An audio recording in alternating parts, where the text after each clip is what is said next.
हवाओं में घुली खुशबू और पेड़ों पर खिले केसरिया आग जैसी आभा। ये है टेसू के फूल, जिन्हें पलाश भी कहा जाता है। क्या है इन फूलों का रहस्य और क्यों सदियों से भारतीय परंपरा में इनका इतना खास महत्व रहा है, और आखिर क्यों होली का असली रंग टेसू को माना जाता है। नमस्कार, आप देख रहे हैं नेशन नाउ समाचार और मैं हूं आपके साथ शुभी शुक्ला। आइए जानते हैं इस खास आध्यात्मिक परंपरा की असली कहानी।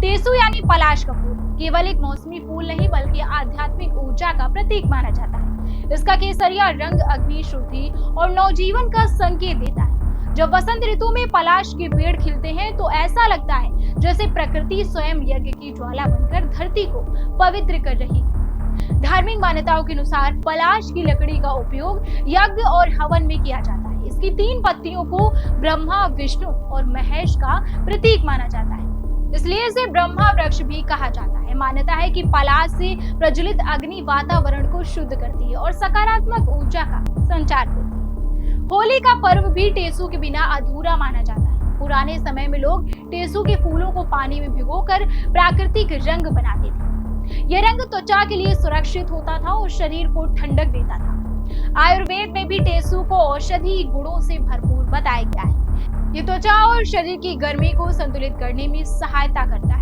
केसरिया रंग त्याग, तपस्या और आध्यात्मिक जागरण का प्रतीक है। साधु संतों के वस्त्र भी इसी रंग के होते हैं। ऐसे में टेसू का खिलना केवल ऋतु परिवर्तन नहीं बल्कि भीतर के परिवर्तन का भी संकेत देता है। पुराने विचारों को त्याग कर नए प्रकाश का स्वागत करना। ग्रामीण भारत में आज भी टेसू को शुभ माना जाता है।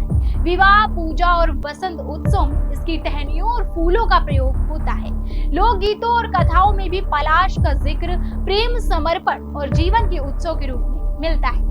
तो टेसू का रहस्य केवल उसके चमकीले रंग में नहीं बल्कि उस संदेश में छिपा है जो वो हमें देता है, प्रकृति से जुड़ने का, शुद्धता अपनाने का और जीवन को नए रंग में रखने का। वसंत जब भी आए और टेसू के फूल खिले तो याद रखिए, ये सिर्फ फूल नहीं, हमारी संस्कृति और आध्यात्मिक विरासत का जीवंत प्रतीक